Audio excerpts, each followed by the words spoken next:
السلام علیکم ورحمۃ اللہ وبرکاتہ۔ تفسیر القرآن کورس کے لیے بنت اشرف چینل پر خوش آمدید کہتی ہوں۔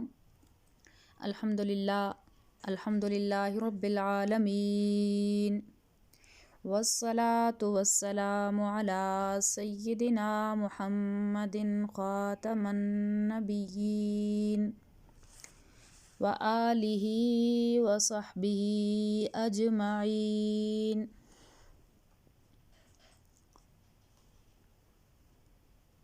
اما بعد فاعوذ باللہ من الشیطان الرجیم، بسم اللہ الرحمن الرحیم۔ ایاک نعبد و ایاک نستعین۔ پچھلے سبق میں ہم نے ایاک نعبد و ایاک نستعین کی کچھ تفسیر پڑھ لی تھی۔ اس سے آگے انشاءاللہ آج ہم پڑھیں گے۔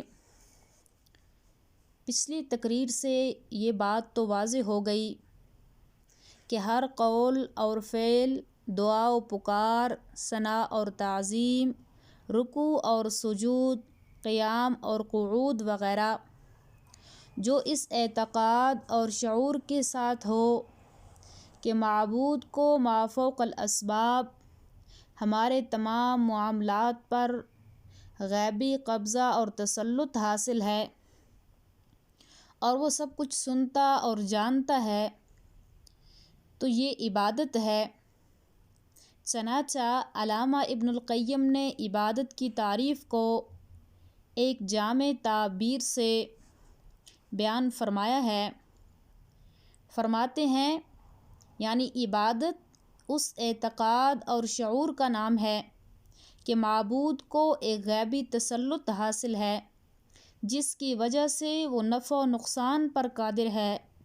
اس لیے ہر تعریف، ہر پکار اور ہر تعظیم جو اس مذکورہ اعتقاد و شعور کے ساتھ ہو وہ عبادت ہے۔ اس ساری تقریر سے ایک شبہے کا جواب بھی ہو گیا کہ تعظیم و تکریم اور عزت و احترام تو اللہ کے سوا اوروں کا بھی کیا جاتا ہے۔ خدا کے پیغمبر صلی اللہ علیہ وسلم کی تعظیم و تکریم تو ساری امت پر فرض ہے۔ استاد اور پیر و مرشد کا ادب و احترام بھی لازم ہے اور والدین کی تعظیم و تکریم بھی ضروری ہے۔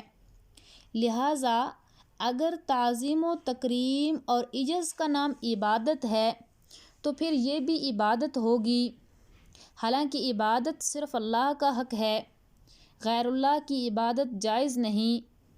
تو اس کا جواب یہ ہے کہ تعظیم صرف وہی عبادت ہے جس میں معبود کو ما فوق الاسباب غیبی طور پر متصرف اور مختار اور عالم الغیب سمجھا جائے، اور اگر معظم و محترم ہستی کو صفات بالا سے متصف نہ مانا جائے تو یہ تعظیم عبادت میں داخل نہیں۔ اس لیے ایسی تعظیم غیر اللہ کی بھی جائز ہے۔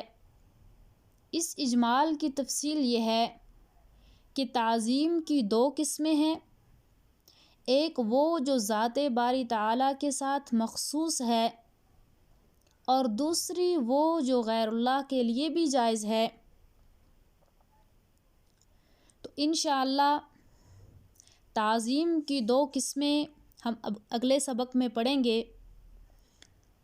اللہ رب العزت سے دعا ہے کہ اللہ تعالیٰ ہمیں قرآن پاک کو صحیح سمجھنے کی توفیق عطا فرمائے اور اس کتاب کا حق ادا کرنے کی توفیق عطا فرمائے۔ اللہ رب العزت تمام مسلمانوں کو اس کلام پاک کے ساتھ جڑنے کی، اس کو سمجھنے کی، اس پر عمل پیرا ہونے کی توفیق عطا فرمائے۔